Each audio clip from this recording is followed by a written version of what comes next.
Aujourd'hui, je vais aborder un sujet sensible, mais important, la mystique de la fellation. Beaucoup pensent que ce n'est qu'un acte sexuel banal, mais dans le monde invisible, ce geste ouvre un échange profond d'énergie. Et selon l'état d'esprit des partenaires, il peut devenir une bénédiction ou une malédiction. Quand une femme pratique la fellation avec amour, respect et conscience, elle ne fait pas qu'apporter du plaisir. Elle aspire aussi une partie du stress, des tensions accumulées dans son partenaire. Elle le libère de ses lourdeurs, comme si elle nettoyait son aura à travers cet acte. Dans le même temps, une portion de l'énergie sexuelle créatrice de l'homme se transfère en elle.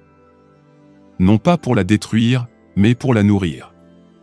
Cette énergie, si elle est accueillie dans la lumière, devient une bénédiction, un rayonnement qui fortifie la femme et rend le couple plus uni, mais si l'intention est mauvaise, les conséquences sont inversées.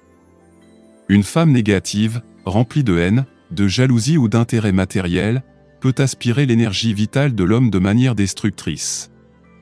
Elle ne prend pas seulement son stress, elle vole sa force, elle fragilise son aura. L'homme se retrouve vidé, faible, malchanceux. Et de l'autre côté, un homme négatif, rempli de pensées sombres, peut utiliser cet acte pour déposer dans la femme ses pollutions mystiques. Il transmet ses ombres, ses lourdeurs, ses chaînes spirituelles.